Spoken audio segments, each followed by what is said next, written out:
الرجيم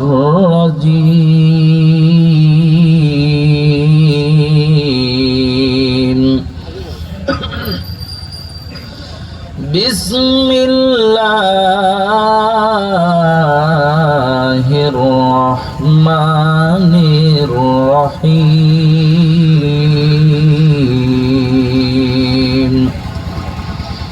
وما أرسلناك إلا رحمة للعالمين.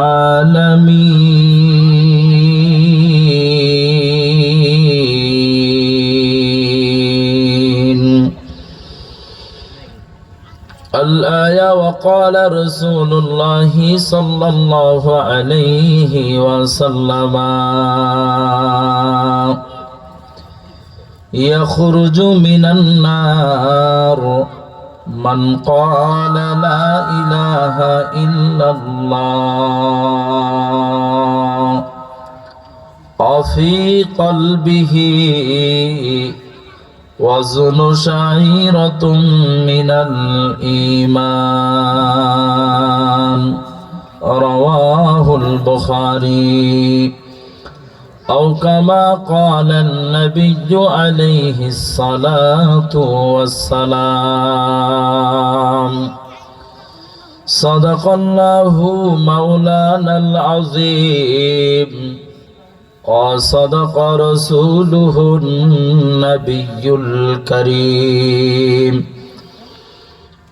ونحن على ذلك من الشاهدين والشاكرين والذاكرين والحمد لله رب العالمين. كلمة بني لا إله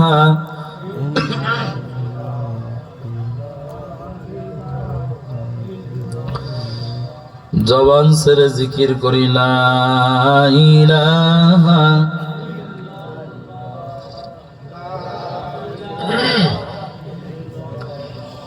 মোহাব্বতে জিকির করি লা ইলাহা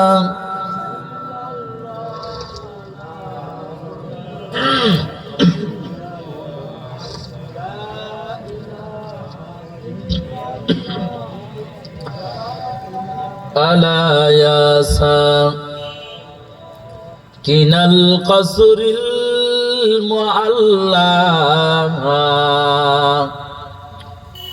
ستدفن عن قريب في التراب له ملك ينادي كل يوم لدول الموت وبنول الخراب. قليل عمرنا في دار دنيا ومرجعنا إلى بيت التراب. لا إله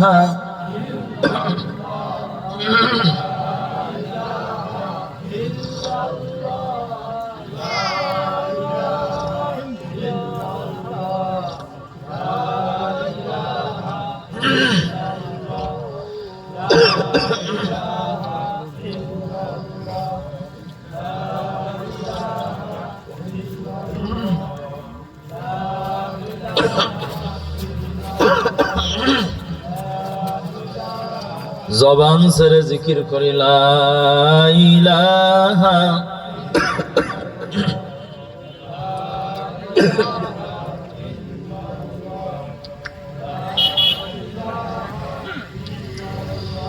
লা ইলাহা ইল্লাল্লাহ মুহাম্মাদুর রাসূলুল্লাহ সাল্লাল্লাহু আলাইহি ওয়াসাল্লাম। আলহামদুলিল্লাহ, সৃষ্টি স্রষ্টা মহান আল্লাহ পাকের দরবারে 25 সালের 8 জানুয়ারি রোজ বুধবার চর বল্লাহাটি দক্ষিণপাড়া জামে মসজিদের উদ্যোগের আজকের বিশাল ঐতিহাসিক তাফসীরুল কোরআনের মাহফিলের ময়দানে তথা বেহেশতের বাগানে বসে যেই মহান রব আপনাকে আমাকে কোরআন ও হাদিসের আলোকে কিছু কথা বলার এবং শোনার তৌফিক দান করেছেন। তেনার শাহী দরবারে শুকরিয়া জ্ঞাপন করছি। সবাই বলে আলহামদুলিল্লাহ। আবারও জবান ছেড়ে শুকরিয়া জ্ঞাপন করছি আলহামদুলিল্লাহ। সাথে সাথে লক্ষ কোটি দরুদ ও সালাম সেই নবীর শানে, যে নবী আরবের অবহেলিতা, লাঞ্ছিতা, নিষ্পেষিতা, নিপীড়িতা মা বোনদের সম্মানকে সুমহান মর্যাদায় ফিরিয়ে আনার লক্ষ্যে আরবের মাজলুমদেরকে জালেমদের অত্যাচার, নিপীড়ন আর নির্যাতন থেকে উদ্ধার করার জন্য যে নবী বুকের তাজা রক্ত বিলীন করে দিয়ে এই উম্মতের হয়ে একটি নয়, দুইটি নয়, 27টি যুদ্ধ সশরীরে এই উম্মতের জন্য করেছেন। শুধু তাই নয়, যিনি আজ মদিনায় শুয়ে এই উম্মতের হয়ে একদিন না, 2 দিন না, দুনিয়ার থেকে বিদায়ের পর প্রায় 1500 বছর যাবৎ উম্মতের তরে কাঁদেন। এমনকি যে নবী কিয়ামতের আগ পর্যন্ত এই উম্মতের জন্য মদিনায় শুয়ে কান্না করবেন, এবং যেই নবী কিয়ামতের দিনে আপনার আমার হয়ে আল্লাহর কুদরতি পায়ে সিজদায় পড়ে কান্নারত অবস্থায় থাকবেন, সেই নবীর শানে দরুদ ও সালাম জ্ঞাপন করছি।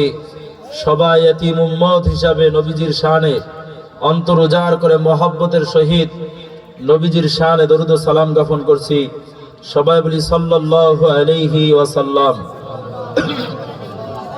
আজকের এই মাহফিলে আপনারা আসতে পেরে সবাই খুশি না বেজার? আপনাদের ভাব দেখে বোঝা যাচ্ছে যে আপনারা সবাই বেজার। খুশি না বেজার? পিছনের লোকেরা একেবারেই বেজার। একটু জবান ছেড়ে তাকবীর দেওয়া যাবে? নারায়ে তাকবীর। আল্লাহু আকবার। তো কবরস্থানের ব্যক্তিরাও তো এর থেকে জোরে তাকবীর দিতে পারবে। জবান ছেড়ে বলি নারায়ে তাকবীর। মুহাম্মাদুর রাসূলুল্লাহ। এর চরবল্লাহাটি দক্ষিণ পাড়ার নবীরা শেখ জানো, এই ময়দানটা গতকালকে একটা সাধারণ জমি ছিল। এই ময়দানে যখন কোরআনের বয়ান শুরু হয়ে গেছে, হাদিসের বয়ান শুরু হয়ে গেছে, মদিনার নবী বলেন এই জায়গাটা আর সাধারণ জায়গা নাই। আল্লাহর আদালতে এই জায়গাটা একটা দুনিয়াতে জান্নাতের বাগান হয়ে গেছে। চিল্লা বলি সুবহানাল্লাহ। ও পর্দার মাগো, ভালো করে বুঝো। এ যুবক ভাই গো, আজকে কোন দুনিয়ার কোন নেতার পিছনে দৌড়াও? একবারও কি ভাবছো যে আল্লাহ তোমাকে এত সুন্দর চেহারা দান করছে, আল্লাহ যদি চাইতো তাহলে তোমাকেও খানা খোরা লেঙ্গু পঙ্গু বানাইয়া, আল্লাহ চাইলেই আল্লাহ তাআলা রংপুর না ঢাকা কমলাপুর স্টেশনের পাগল বানাইয়া রাখতে পারতো। আল্লাহ যদি চাইতো জন্মগত বোবা বানাইয়া রাখতে পারতো। আল্লাহ যদি চাইতো তাহলে আল্লাহ তাআলা জন্মগত একেবারে পঙ্গু বানা বিছানায় ফেলা রাখতে পারতো। কত ফুটন্ত গোলাপ যুবক নারীর পিছনে পাগল হয়ে গেছে। মা বাবার উপরে অত্যাচার, আর 15 না কিনে দিলে গলায় দড়ি দিবে, বিষ খেয়ে মারা যাবে। আছে না নাই এমন পাগল? এবার এক পাগলিরে লইয়া আর 15 কিনিয়া চৌরাস্তার মোড়ে দৌড় দিছে। আল্লাহর গজব। আল্লাহ ডাক দেখো যুবক পিছনে দৌড়াইলা। এমনও দিন যায় একজন দুইজন না, শত শত শত যুবকের কপাল পুড়িয়া আর 15 নিয়া দৌড় দিছে। আল্লাহর কুদরতি অন্তর বেজার হয়ে গেছে। আল্লাহ যদি চায় তাহলে আপনাকে আমাকেও বিপদে ফেলতে গেলে একজন ব্যক্তির অনুমতির আল্লাহর প্রয়োজন আসেনি? আছে। অনেক মানুষ সারা জীবন মাতব্বারি করছে, গ্রামের ভিতরে মহত্বের দায়িত্ব পালন করছে। আল্লাহ এত সুন্দর চেহারা দান করছে, যাদের থেকেও সুন্দর। এই সুন্দর চেহারা পাওয়ার পর আল্লাহর লগে নাফরমানি করছে। আল্লাহ বেজার হইয়া শেষ বয়সে বিছানায় ফেলা। এর নবীর আদরের উম্মত, আল্লাহ যদি চায় তাহলে আপনাকে আমাকেও বিছানায় ফেলায় রাখতে পারে। এটা আল্লাহর কাছে এক কিরিরও কোনো ব্যাপার না। কথা বলেন ঠিক কিনা? বলতেছিলাম ও পর্দার মা, এ যুবক ভাই গো, ভালো করে বুঝো,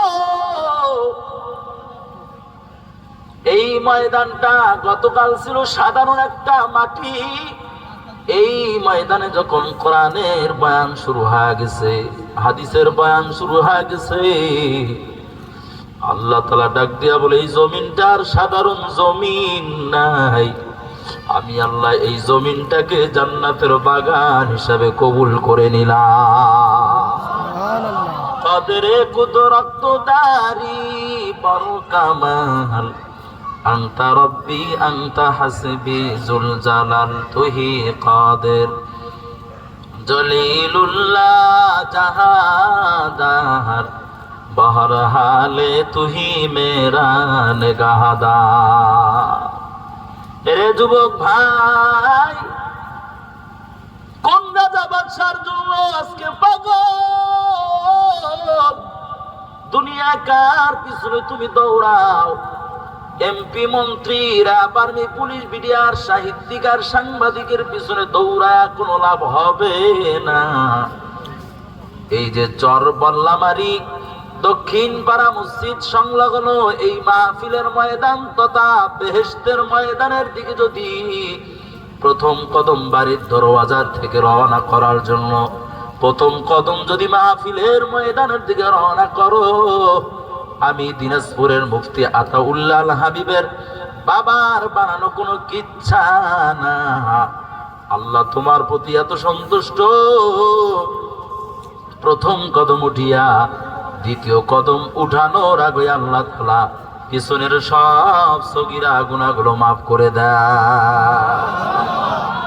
हर गोरी में देने तू तैयारो है, जो ना मांगे उससे तू बेजारो है। প্রথম কদম উঠা মাত্র আল্লাহ বান্দার জীবনের সব সগীরা গুনাহগুলো ক্ষমা করে দিছে। এর নবীর আদরের উম্মত, দ্বিতীয় কদম ওঠার আগেই আল্লাহ তাআলা পিছনের জীবনের গুনাহগুলো মাফ করছে। এবার এই চরবল্লামারির নবীর আসে, চরবল্লাহাটির এই নবীর আশেকরা যখন দক্ষিণ পাড়ার মসজিদের এই মাহফিলে তথা জান্নাতের বাগানে যখন প্রথম কদম রাখছে, আল্লাহ বলে ওই বাসার দরওয়াজার থেকে প্রথম কদম ওঠা মাত্রই যেমন গুনাহগুলো মাফ করছি, এই জান্নাতের বাগানে আসার প্রথম কদম দেওয়া মাত্রই প্রত্যেকটা গুনাহকে আমি আল্লাহ নেকি দ্বারা ভরপুর করে দিয়েছি। জাহাদার বহর হালে তুহি মেরা নিগাহদার। এই ময়দানে আসলে কি লাভ? প্রথম কদম ওঠা মাত্রই গুনাহ মাফ হয়, দ্বিতীয় কদম ওঠা মাত্র আল্লাহ রাব্বুল আমিন দ্বিতীয় কদম হলো এই জান্নাতের বাগান। নিয়াত করিয়া মসজিদে রওনা হইছো, মসজিদ বাদ দিয়া চার টেবিলে নামাজের রক্তে সময় 2 ঘন্টা দিয়ে জোহরের নামাজ কাজা করছো, বাসার থেকে ফজরের নামাজ পড়ার জন্য নিয়াত নিয়া বাড়ি হইছো, মসজিদে না আসিয়া পরের গাছের খেজুরের রস চুরি করতে গিয়ে 1 ঘন্টা নষ্ট করছো, ওয়াক্ত মাইর হয়ে গেছে, নামাজ পড়ার জন্য বাহির হওয়ার কারণে সারা রাত্রির যত গুনাহ সগীরা সব মাফ হয়ে গেছে। মসজিদে যদি গমন করতা তাহলে প্রত্যেকটা গুনাহ নেক দ্বারা পরিবর্তন হইতো। এ কপাল পুরা নবীর আসে, ভালো করে বুঝো, এই জান্নাতের ময়দানে আসার জন্য যখন প্রথম কদম তুলছো, কদম তোলা মাত্র দ্বিতীয় কদম তোলার আগেই জীবনের সব গুনাহ মাফ হয়ে গেছে। তবে এই মাদ্রাসার মাহফিলের ময়দান, এই জান্নাতের ময়দান বাদ দিয়া যদি 4 টেবিলে থাকো তাহলে খেজুরের রস চোরা যেমন ফজরের নামাজ পড়ার জন্য বাসার থেকে ঠিকই বাহির হয়েছে,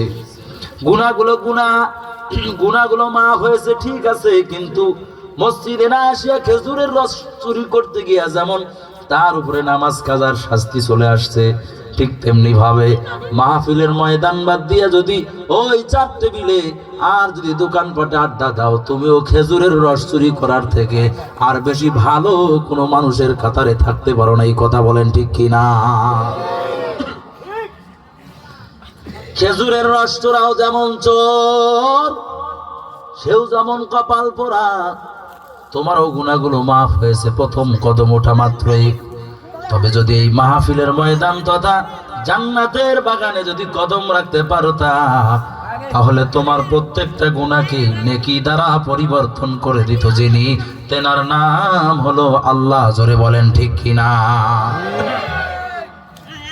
এরে মদিনার নবীর আদরের উম্মত, আমার নবী কেমন বড় দামি সম্পদ জানো? মদিনার নবী কেমন দামি সম্পদ। রুহের জগতে আল্লাহ তাআলা তিনি যে আল্লাহ, তিনি যে রব, তিনি কে, তিনি তেনার পরিচয় দেবার জন্য খুঁটিবিহীন বিশাল এক আসমান তৈরি করেছেন, পানির উপরে বিশাল জমিন ভাসমান রেখেছেন। এই যে নমুনাবিহীন মাইকে যদি এত গলার আওয়াজ টেনে নেয়, তাহলে তো রুহের জগৎ চলতেছে। এই রুহের জগতের ভিতরে আল্লাহ তাআলা জিজ্ঞেস করেছেন, আলাস্তু বিরাব্বিকুম, আমি আল্লাহ কি তোমাদের রব নই? আমি আল্লাহ কি তোমাদের রব নয়?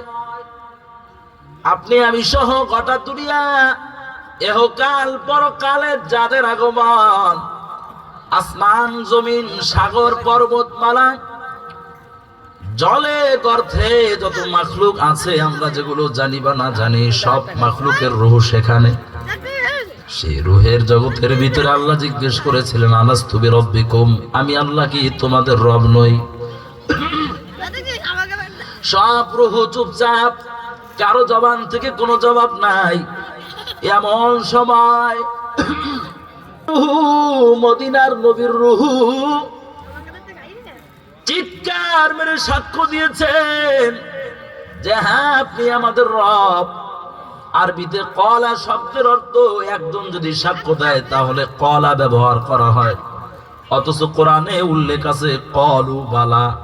কলু মানে একাধিক সাক্ষ্যদানকারী, অথচ রুহের জগতের ভিতরে একজন সাক্ষ্য সর্বপ্রথম দিয়েছিলেন, তিনি আর অন্য কেউ নয়, তিনি হলেন আপনার আমার নবী সাইয়্যিদুল মুরসালিন, ইমামুল মুরসালিন, খাতামুন নবিয়্যিন, রাহমাতুল লিল আলামিন। সিল্লা বলি সুবহানাল্লাহ। ও নবীর আদর উম্মত, ভালো করে বুঝো, মদিনার নবী যখন এক আল্লাহকে সাক্ষ্য দিয়েছেন, আল্লাহর কুদরত অন্তরে জোশ মারিয়া গেছে। আল্লাহ রাব্বুল আমিন ডাক দেয়া কয়, ও পয়গম্বর, আপনি এতগুলো মাখলুকের রুহের ভিতরে আপনি একা।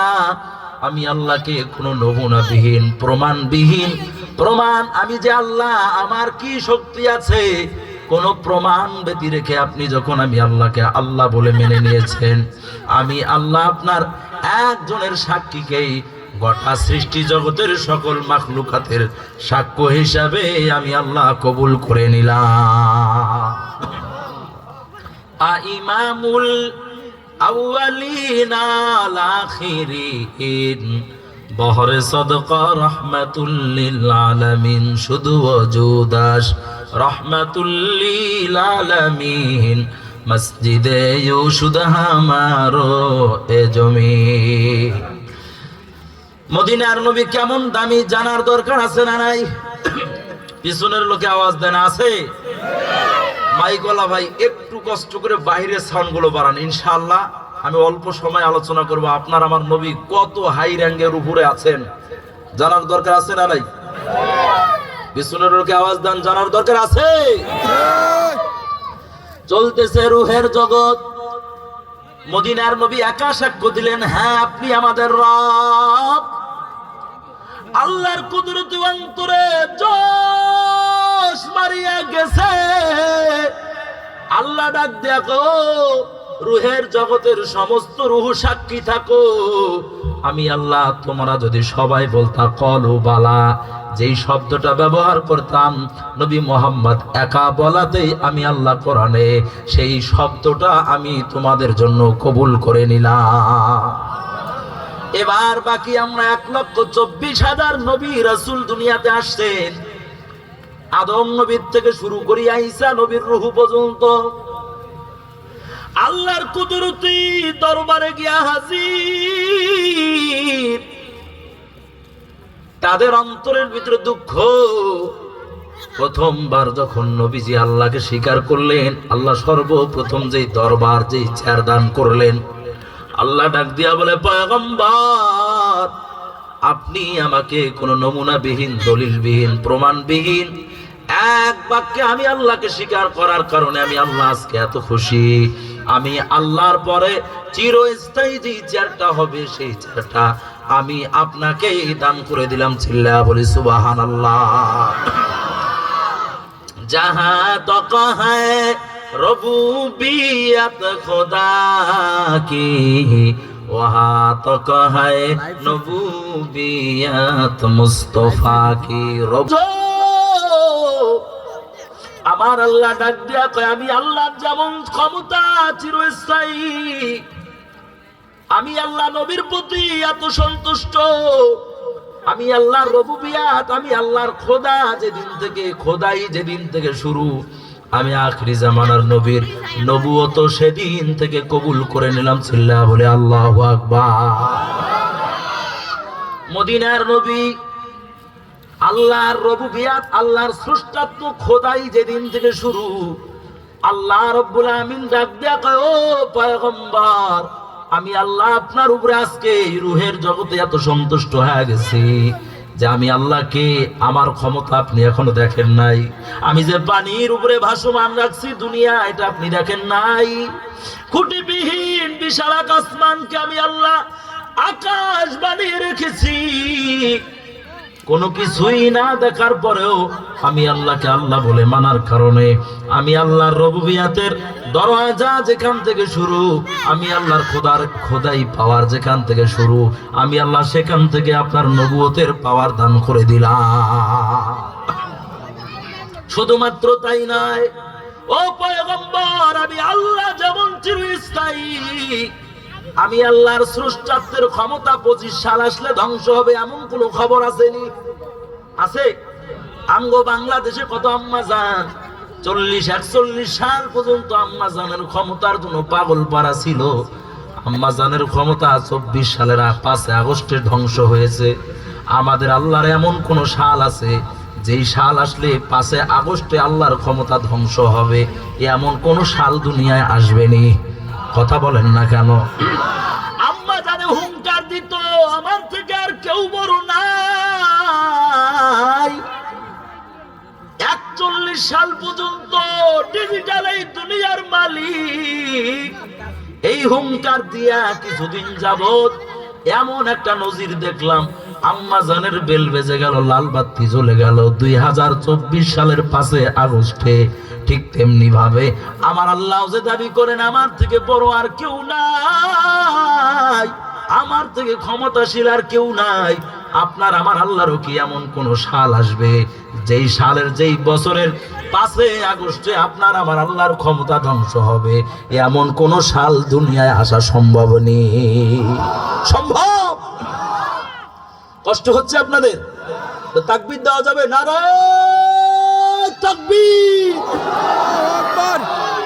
আল্লাহ রাব্বুল আমিন ডাক দেখো, পয়গম্বর উম্মত ভালো করে সুসংবাদ লাও, আমি আল্লাহর ক্ষমতা যেমন কোন সালের 5 আগস্টে ধ্বংস হবে না, ঠিক তেমনি ভাবে আখিরি জামানার নবীর উম্মত ভালো করে সুসংবাদ শুনিয়া লও, আখিরি জামানার নবী মুহাম্মদুর রাসূলুল্লাহর নবুয়তের ক্ষমতাও তেমন চিরস্থায়ী, কোনোদিন ধ্বংস হবে না। ইমামুল আউয়ালিন আল আখিরিন বহরে সদকা রহমাতুল লিল আলামিন। আল্লাহ যেমন শুরু শেষ একজন, ঠিক তেমনি ভাবে গোটা পৃথিবীর ভূপৃষ্ঠে আল্লাহর পরে একজনের চেহারাই শুধু চিরস্থায়ী, তেনার নামটা একটু জবান খুলে বলা যাবে লা ইলাহা ইল্লাল্লাহু মুহাম্মাদুর রাসূলুল্লাহ। আমরা আছি এখন কোথায়? রুহের জগতের ভিতরে। আল্লাহ রাব্বুল আমিন মদিনার নবীর সম্মান দিলেন, ও পয়গম্বর, আমি আল্লাহর ক্ষমতা যেমন চিরস্থায়ী, ঠিক তেমনি ভাবে আপনার নবুয়ত চিরস্থায়ী। আল্লাহু আকবার। আমি আল্লাহর ক্ষমতা যেদিন থেকে শুরু, আপনার নবুয়ত আমি আল্লাহ সেদিন থেকে দান করে দিলাম। এরপরে আল্লাহ তাআলা জানিয়ে দিলেন, ওয়ামা আরসালনাকা ইল্লা রাহমাতাল লিল আলামিন।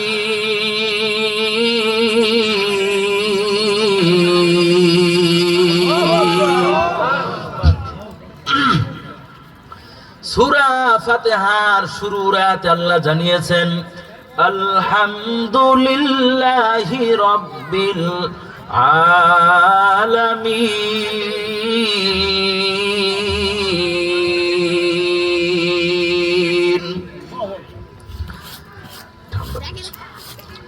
আমি আল্লাহ সমস্ত প্রশংসার দাবি করেছি। কি সেই দাবি? সূরা ফাতিহায় বান্দা যখন শুরু করবা, আমি আল্লাহ বললাম আলহামদু। হামদুন শব্দের অর্থ হলো প্রশংসা। শুরুতে যে আলিফ লাম আল্লাহ ব্যবহার করেছেন, আলিফ লামে ইস্তিগরাকি, বাংলাতে যেই শব্দের সমস্ত অর্থ আসে, আরবিতে আলিফ লামে এই আলিফ লাম দ্বারা আল্লাহ সেই তরজমা নিয়েছেন। সমস্ত প্রশংসা লিল্লাহি, লাম মানে জন্য, আল্লাহ মানে আমি আল্লাহ। সমস্ত প্রশংসা একমাত্র আমি আল্লাহর হবে। তার কারণটা কি? লিল্লাহি রাব্বিল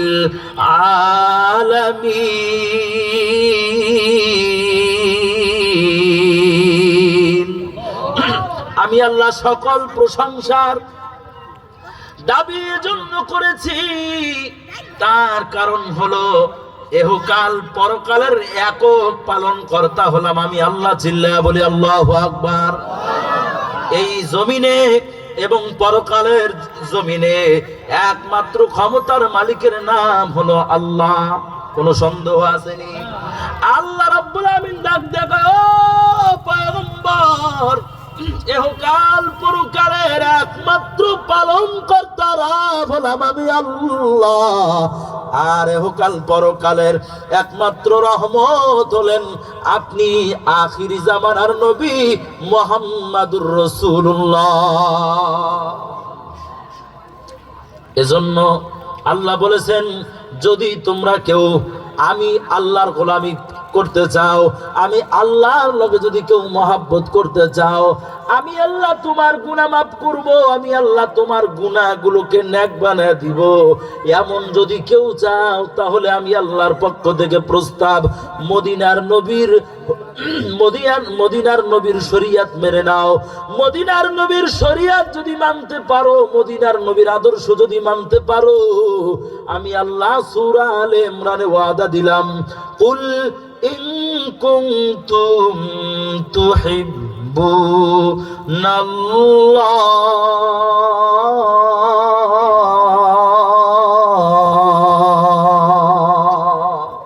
কষ্ট হচ্ছে আপনাদের?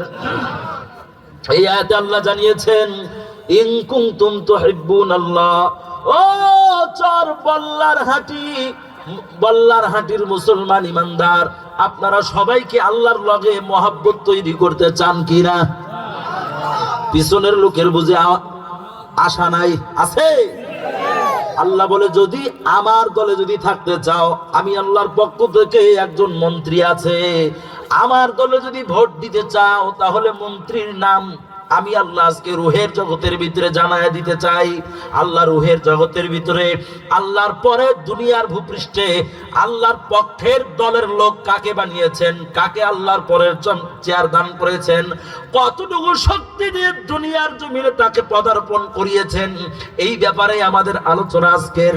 এজন্য মদিনার নবীর শানে আমরা একটু জবান খুলে আল্লাহর একাত্মবাদের তাওহীদের তাকবীর দিচ্ছি, আল্লাহু আকবার।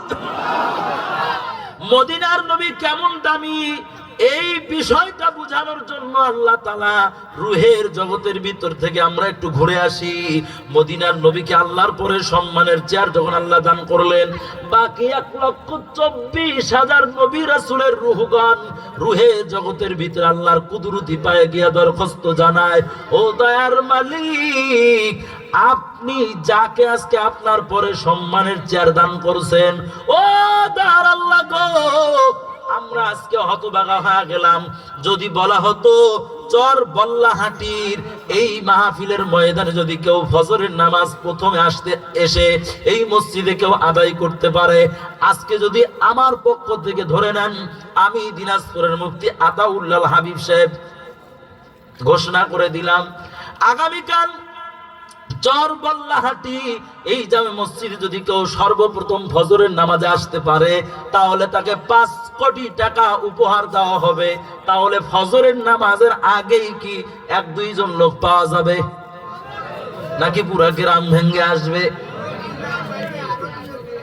এমন হয়ে যাবে যে বাংলাদেশের ভিতরে সব থেকে ধরে নেন মিজানুর রহমান আল আজহারি সাহেব যদি এমন একটা অফার দেয় যে আজকে যদি চর বল্লাহাটি এই জামে মসজিদে যদি কেউ ফজরের নামাজ সর্বপ্রথম পড়ার জন্য ঢুকতে পারে, তাহলে তাকে 5 কোটি টাকা উপহার দেওয়া হবে।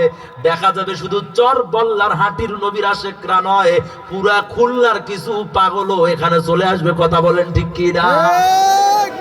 রূহের জগতের ভিতরে আল্লাহ যখন সুসংবাদের স্লোগান দিছে, সারা দুনিয়ার রূহের জগতের ভিতরে রূহদেরকে যখন আল্লাহ ডাক দিয়া বলছে, আমি আল্লাহকে সর্বপ্রথম আল্লাহ হিসাবে মেনে নেওয়ার কারণে 1000 কোটি রূহের ভিতরে আমি আল্লাহ ঘোষণা দিলাম, আমার পরে আজকে সম্মানের চেয়ার মদিনার নবী মুহাম্মাদুর রাসূলুল্লাহর চিল্লায়া বলি আল্লাহু আকবার।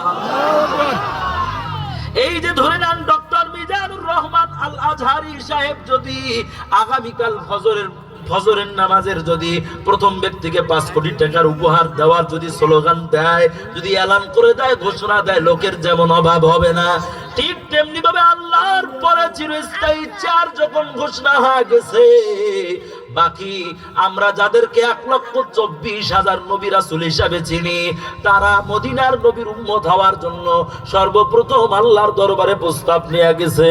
গিয়া ডাক দিয়া বলে, দয়ার মালিক, কপাল পুরিয়া গেছে, যদি আমরা আজকে সর্বপ্রথম আপনাকে আল্লাহ বলিয়া মানিয়া লইতাম, কপাল বড় ধন্য হয়ে যাইত।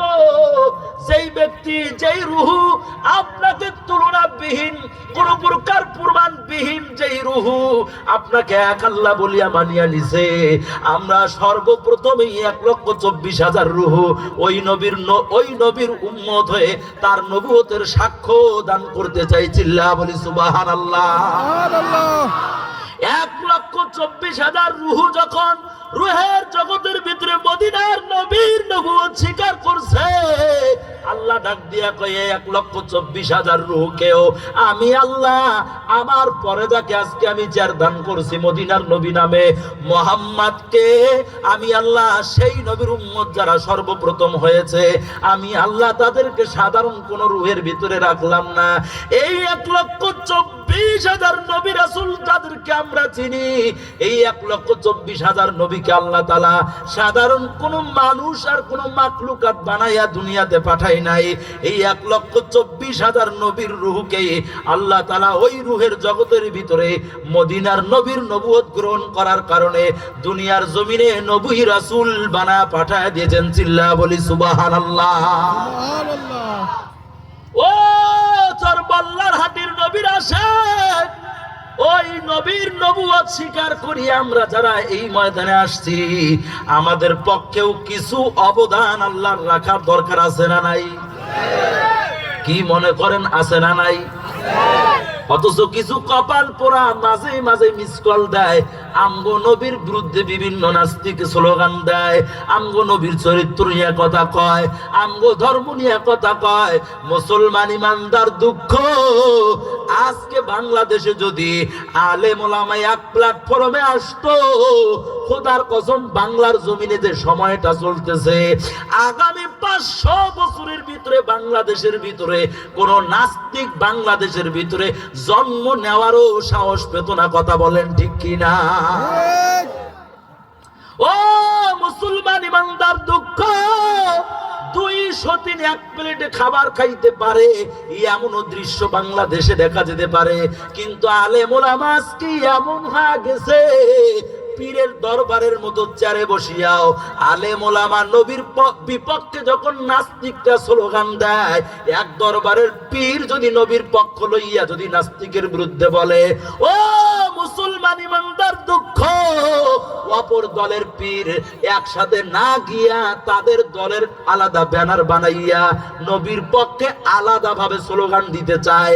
এটা কেমন জাহিলিয়াতি এবং কেমন মূর্খতা! ধরে নেন এক পরিবারের 3টা ছেলে, তার বোনকে কোনো একজন কুলাঙ্গার ধর্ষণ করছে। বাবার প্রথম ছেলে থানায় গেছে বিচারের জন্য, বাকি 2 ছেলে বোনের কলিজার টুকরা ভাই দাবি করিয়া একজন গেছে আরো 1 মাস পরে, আর একজন গেছে আরো 1 মাস পরে। এরা যেমন নিবু খারাম। ও মুসলমান ইমানদার দুঃখ, নবীর বিরুদ্ধে যেই দলে আসুক, সর্বপ্রথমে যদি নবীর আশেক ঠিক মতো কোন দলের পীর হইতো, কোন দল দেখতো না, কোন ব্যানার দেখতো না। নাস্তিকের বিরুদ্ধে এক প্ল্যাটফর্মে একদিনে এক টাইমে নাস্তিকের বিরুদ্ধে ফাঁসির আদালতের কাছে ফাঁসি চাওয়ার জন্য সব দল একসাথে দাঁড়ায় যাইতো। কথা বলেন ঠিক কিনা? একজন নারী যদি, ওই ধর্ষিতা বোন যদি সে পাগলনি না হয়ে যায়, পরে 2 মাস পরে যারা স্লোগান নিয়ে গেছে থানায় বিচার চাওয়ার জন্য, ওই মেয়েটা ওই বোনটা যদি পাগলনি না হয়, খোদার কসম পরবর্তীতে যেই 2 ভাই থানায় বিচার চাইতে গেছে তাদের মুখের দিকে থুতু পর্যন্ত দেওয়ার রুচি থাকতো না। কারণটা কি? ছোট ভাই এবং বাবাই যখন থানার ভিতরে আমার ধর্ষণের বিচার চাওয়ার জন্য গেছে, তোমরা 2 ভাইও যদি যাইতা, এতদিন ধর্ষণের ফাঁসির কাস্টে ঝোলা লাগতো। তোমরা 2 ভাই 2 মাস পর আলাদা আলাদা ব্যানার নিয়ে যাওয়ার কারণে ওই ধর্ষণ বাংলাদেশের ভিতরে ভিআইপি কারের ভিতরে ঘোরে।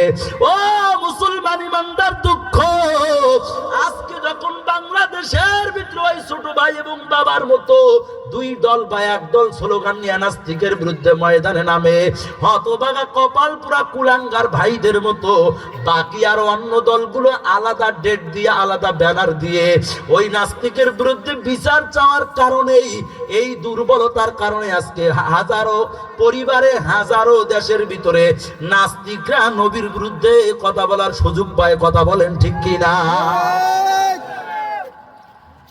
এই যে দুর্বলতা, অমুক দল গেছে আমরা যাব কেন? নবীর ইশকের দাবি দেখায় রে, আলাদা ব্যানার লইয়া যায়। আমগো যদি টিভির ভিতরে আর যদি সাংবাদিক সম্মেলনের ভিতরে আমগো আলাদা ব্যানার দিয়ে যদি আলাদা গ্রুপ নিয়ে যদি মিছিল মিটিং না করা হয়, তাহলে তো নবীর দরবারে কবুল হবে না, আল্লাহর দরবারে সেটা যাবে না। এজন্য আলাদা ব্যানার লইয়া আলাদা ডেট ফেলাইয়া নবীর পক্ষ যারা নেয়, আমার মনে হয় তাদের থেকে হকবাগা আর পরকালের জমিনে কেউ থাকবে না। কথা বলেন ঠিক কিনা? একজন বোন যেমন ডাক দেব, ভাই গো, আজকে তুমি ভাইয়ের দাবি করো, ভালো কথা। যেদিন বাবা এবং ছোট ভাই থানায় গেছে, তোমরাও যদি 2 জন যাইতা, ওই যে আমার ধর্ষণকারী কুলাঙ্গারের এতদিন ফাঁসি হয়ে যাইতো। ঠিক তেমনি ভাবে এই বাংলাদেশের ভিতরে নাস্তিকরা যখন নবীর বিরুদ্ধে কথা বলে, এক দল যায় আর বাকি দলগুলো যেমন আলাদা ভাবে যায়, আলাদা ভাবে না যাইয়া যদি ওই একসাথে যাইতো, খোদার কসম এই বাংলাদেশে কোন নাস্তিক 1 ঘন্টা কথা বলার পরে দ্বিতীয় ঘন্টায় তার ফাঁসির কাস্টে ঝোলা লাগতো। কথা বলেন ঠিক কিনা? রুহের জগতের ভিতরে মদিনার নবীর উম্মত হওয়ার জন্য যে সমস্ত রূহ পাগল পারা হয়ে গেছে।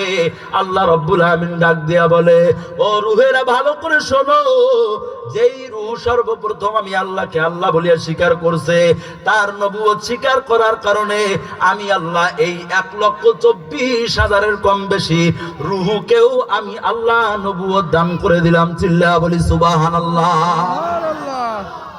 কত বড় কপাল!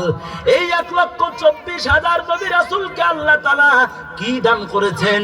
আদম নবীকে আল্লাহ 10খানা কিতাব দিলেন। কাজ কি?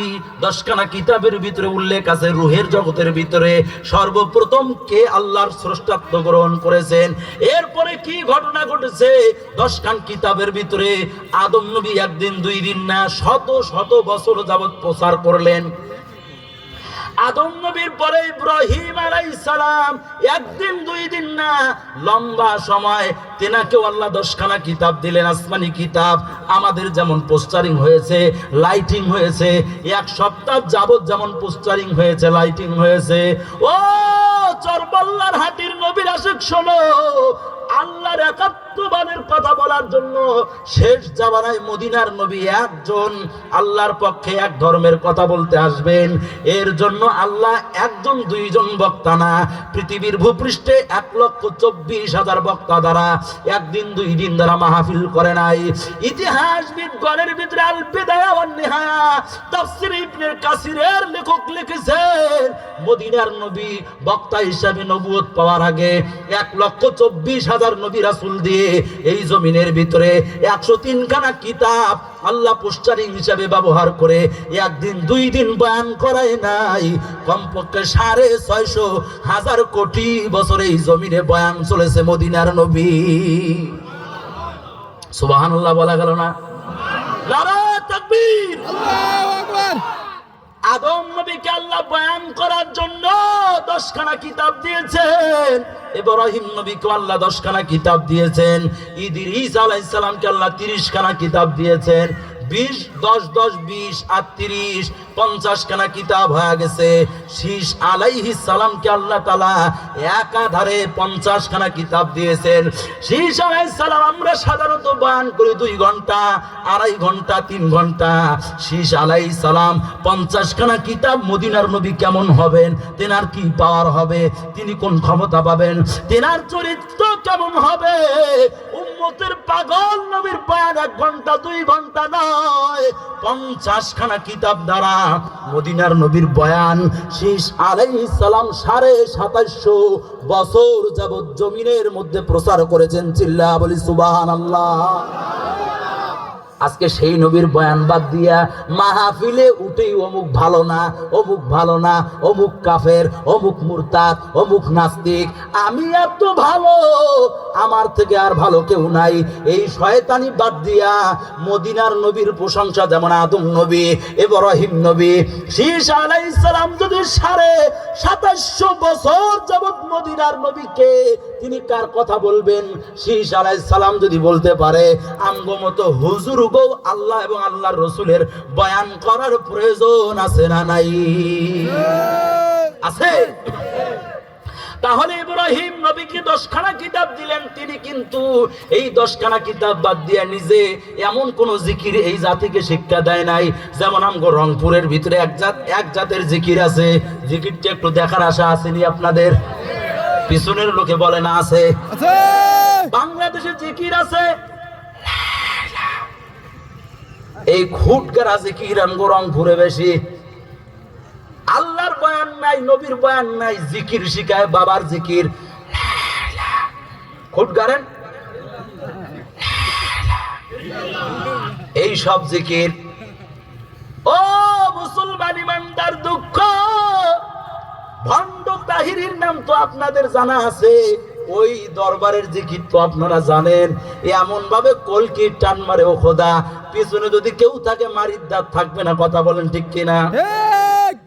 তাদের আবার গানের আবার তালও আছে, তোরা দেখবি কারা ভাই বোনেরা আওরে ছুটে আও আও আও আও, নতুন ঈদের চাঁদ উঠেছে নীল আসমানের গায়ে, তোরা দেখবি কারা ভাই বোনেরা আওরে ছুটে আও আও আও আও, নতুন। এই হচ্ছে খোদার দাওয়াত। হ্যাঁ, আল্লাহ রসুল বাদ দিয়া দামরামি দাওয়াত।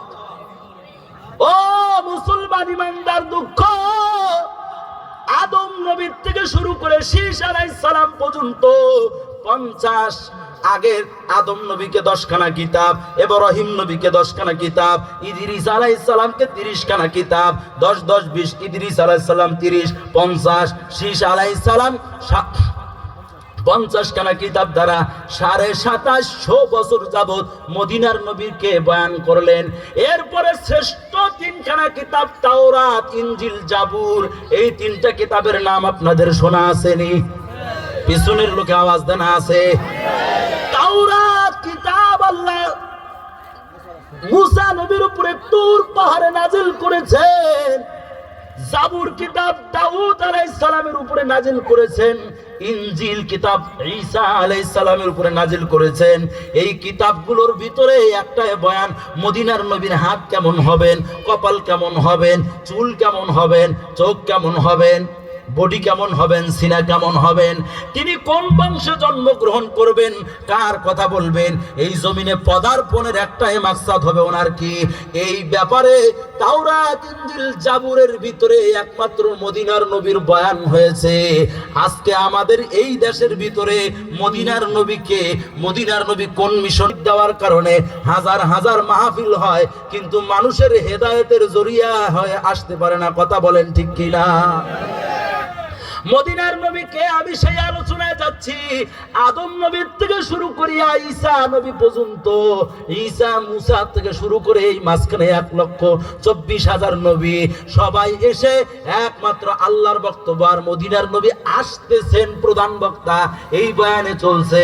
যেমন যদি আজকে কেউ যদি এখানে বলে আল্লামা সাইদি সাহেব জীবিত হয়ে গেছে, আগামী 10 জানুয়ারি থেকে 15 জানুয়ারি পর্যন্ত ঢাকা পল্টন ময়দানে তাফসির মাহফিল হবে।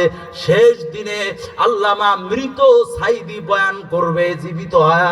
এমন যদি কেউ বাস্তবে যদি এমন হয়, তাহলে বাংলাদেশের 1 লক্ষ 2 লক্ষ নয়, কমপক্ষে 1 কোটির ঊর্ধ্বে মানুষ সেই তাফসির মাহফিলে যাবে। কথা বলেন ঠিক কিনা? এটা একটা আশ্চর্য ঘটনা যে সাইদি সাহেব মারা গেল, সেই মানুষ জীবিত। ঢাকা পল্টন শুধু বাংলাদেশ না, বিভিন্ন বাহিরের রাষ্ট্রের থেকেও বয়ান শুনতে আসবে। ঠিক তেমনি ভাবে আপনার আমার নবী বয়ানে আসতেছেন, নবুয়ত পাবেন, একেবারে কাছাকাছি সময় আসছে। তাওরাত, ইনজিল, জাবুরের এই 3 জন বক্তা, 3 জন নবী পাগল পারা হয়ে তাওরাত, ইনজিল, জাবুরের ভিতরে আগা গোড়ায় কে, মদিনার নবী কে, তিনি কোন মিশন নিয়ে আসবেন, তেনার চরিত্র কেমন হবে, শুধু এগুলোই বয়ান চললো। আর আজকে আমরা 2 দিনের বাসুর, ওরে খোদা, বাবার দরবার ছাড়া আর নবী রাসূলের কথা বলতে পারি না, কি তাই না? যেই দরবারের বক্তা আমি, আমার বয়ান শুধুই বাবারে বয়ান, আল্লাহ রসুলের বয়ান করার মতো আমাদের কপাল আজকে নাই। কতক্ষণ ঠিক কিনা? আজকে বক্তারা যদি আমরা এসে দরবার বাদ দিয়া, বাবা বাদ দিয়া, গ্রুপ বাদ দিয়া যদি এক আল্লাহর কথা, নবীর তরিকা বলতাম, তাহলে বাংলার মুসলমান আর এরকম নাস্তিকদের পক্ষে থাকতো না, এই আলেমদের পক্ষ নিয়ে নবীর পক্ষে জীবন দিত। কথা বলেন ঠিক কিনা? ও মুসলমান ইমানদার, দুঃখ, আল্লাহ রাব্বুল আলামিন জানিয়েছেন, যদি তোমরা আমি আল্লাহর গোলামি করতে চাও, আমি আল্লাহকে বন্ধু রূপে পেতে চাও, সূরা আলে ইমরানে আমি নবীজিকে জানায় দিলাম, কুল ইন কুনতুম তুহিব্বুনাল্লাহ,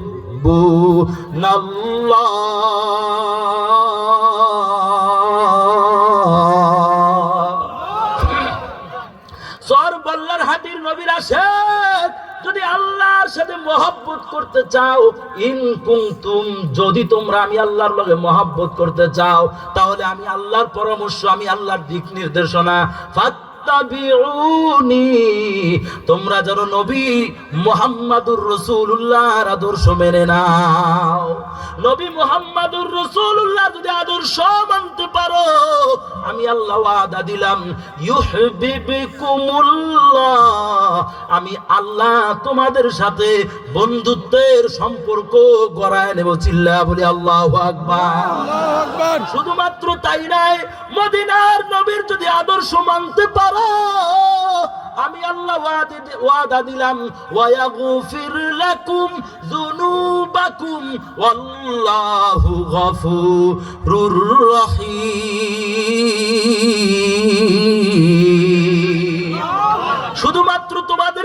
আল্লাহ সাহায্য করব, ভালোবাসবো এমনটা না। আমি আল্লাহ তোমাদের পিছনের যত গুনাহ আছে সব গুনাহগুলো মদিনার নবীর আদর্শ অনুসরণ অনুকরণ করা মাত্রই আমি আল্লাহ তোমাদের সাথে জগতের ভিতরে সর্বপ্রথম 1,24,000 রূহ আল্লাহর কাছে প্রস্তাব রাখার কারণে তাদেরকে নবুয়ত দান করেছেন। এমনটা শুধু না, আদম নবীর থেকে শুরু করিয়া ঈসা নবী পর্যন্ত প্রত্যেকজন নবী দোয়া করতো, আল্লাহ নবুয়তের চেয়ারের প্রয়োজন নাই, এই যে নবী আসতেছেন এই বীর জামানায় তেনার খাদেম হয়ে তেনার অনুকরণ করার আশা লইয়া আদম নবীর থেকে শুরু করিয়া সব নবীরা দোয়া করছে, ও দয়ার আল্লাহ আমি একটু এই লাঞ্ছনার শিকার হয়ে আপনার কাছে দাবি রাখি, দুনিয়ার কিছুই চাই না, মদিনার নবীর জামানার উম্মত হয়ে দুনিয়ার জমিনে পদার্পণ করতে চাই।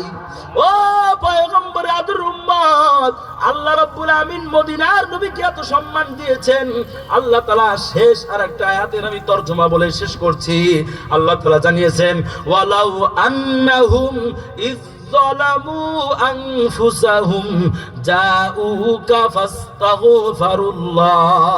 ও চরবল্লার হাটির মুসলমান জানো, আল্লাহ আয়াতে বলেছেন, বান্দা আমি দয়ার সাগর, রহমতের সাগর, আমার কাছে ফজরের নামাজ পড়িয়া ক্ষমা চাইছো, আমি ক্ষমা করি নাই। নৈরাশ হও নাই, লা তাকুনাতু মির রাহমাতিল্লাহ, তোমাকে আমি যখন আশ্বাস দিয়েছি তোমার পাপ যদি সাগরের ফেনা পরিমাণও হয় তাও আমি তোমার জন্য দয়ার সাগর, তোমার পাপ যদি পাহাড়ের থেকেও বেশি হয় তাও আমি রহমতের সাগর। এই আশার দিকে তাকাইয়া ফজরে দাঁড়াইয়া কান্না করছো, দোয়া কবুল করি নাই, জোহরে কান্না করছো, দোয়া কবুল করি নাই, আসরে কান্না করছো, দোয়া কবুল করি নাই, ফজর জোহর আসর মাগরিব এসে পড়ে কান্না করছো, বান্দা আমি দয়ার সাগর তোমার দিকে মায়ার নজরে তাকাই নাই, তাহাজ্জুদে দাঁড়াইয়া একাকী কান্না করছো, সেখানেও ক্ষমা করি নাই, এমনকি জিহাদের ময়দানে গিয়া রক্তে রঞ্জিত হয়ে আমি আল্লাহর কাছে ক্ষমা চাইছো, আমি দয়ার সাগর তোমার মতো পাপিষ্ঠর দিকে মায়ার নজরে তাকাই নাই। বান্দারে আমি মদিনার নবীকে এমন একটা সম্মান দান করছি, ওয়াস্তাগফারা লাহুমুর রাসূল। ও বান্দা, রমজান মাসে সেহরির সময়, ইফতারির সময়, এমনকি জিহাদের ময়দানে রক্তে রঞ্জিত হইয়া সেখানেও কান্না করিয়া যেই বান্দা পাপের কারণে ক্ষমা পাও নাই, ওই বান্দার জন্য আমি দ্বিতীয় আরেকটা রাস্তা দিলাম। যদি তোমরা ওয়াস্তাগফারা লাহুমুর রাসূল, মদিনার নবীকে লইয়া যদি আমি আল্লাহর কাছে ক্ষমা চাও, ক্ষমা চাইতে দেরি, আমি আল্লাহ ওয়াদা দিলাম, লাওয়াজাদাল্লাহ তাওয়াবার রহিমা, মদিনার নবী তোমাদের হয়ে যদি আমি আল্লাহর কাছে ক্ষমার দরখাস্ত রাখতে দেরি, আমি আল্লাহ তোমাদেরকে ক্ষমা করতে দেরি করব না। শরীয়তরা মুকদ্দম দার আকুনু, মারিফাত আজ শরীয়ত নিস্তে বেরু, শরীয়ত হো তরিকত হো तमामी, हकीकत से मुहम्मद की গোলামি। মদিনার নবীর উম্মত হয়ে পরকালে নবীর সুপারিশ পাওয়ার আশা আছে না নাই? নারে তাকবীর! ও মদিনার নবীর আদর উম্মত, আমরা যে ওই যে কাবার দেয়ালের ভিতরে আল্লাহর ঘর বাইতুল্লাহর ভিতরে যেই পাথরটা দেখি, এই পাথরটা সাধারণ কোনো পাথর না, এই পাথরটা জান্নাতের বাড়ির ভিতরে কান্না করার কারণে লম্বা ইতিহাস আছে। আমরা মদিনার নবীর আদর্শের উম্মত হয়ে মরণের সময় জবান ছেড়ে কালিমা পড়ে মরার আশা আছে না নাই?